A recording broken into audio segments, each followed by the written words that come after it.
প্রতিদিনের মতো রান্নাঘর থেকেই আজকে ভিডিওটা স্টার্ট করলাম। আজকে রবিবার, তো রবিবারে তোমাদের সাথে নিয়ে আজকে ভিডিওটা শুরু করছি। রান্নাঘর থেকে করলেও কিন্তু আমি রান্নাঘরে আজকে হেল্পারের কাজ করব।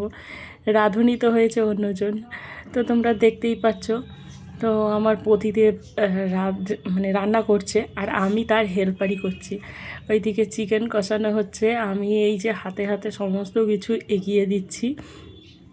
ছোট জায়গা তো অত ভালো করে গুছিয়ে তো করতে পারে না, তাও আমি ওইদিকে কাজে কমে ব্যস্ত ছিলাম বলে রান্নাটা একটু এগিয়ে দিচ্ছে। তো এইদিকে চিকেন কষা যেমন দারুণ দেখতে হয়েছে, সেরকম দুর্দান্ত স্বাদ হয়েছে। তো খুব সুন্দর, এত সুন্দর টেস্ট হয়েছে।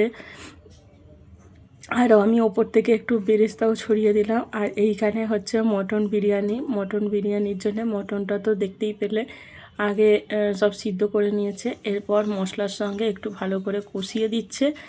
আর আমি এর সঙ্গে যোগ করছি আলু, আর ওইদিকে এক নাগারে কষিয়ে যাচ্ছে। তো এখানে সমস্ত কিছু কষানো হয়ে গেছে, আলু আর মাংস আলাদা করে তুলে নিয়ে আর নিচয় একটুখানি ভাত দিয়ে আর একটু কাই তুলে দিয়েছে। তো তুলে দেওয়ার পরে সেইটা চলে গেছে আবার অন্য ডিপার্টমেন্টে, দেখতেই পাচ্ছ। তো একেবারে বড় সড়ো ডিপার্টমেন্টের কাছে গেছে, তো একেবারে সমস্ত কিছু গুছিয়ে দিয়েছে। আর এখন দমে বসানো হলো, তো দম থেকে নামিয়ে 5 মিনিট পর আমি হাঁড়িটা খুলেছি।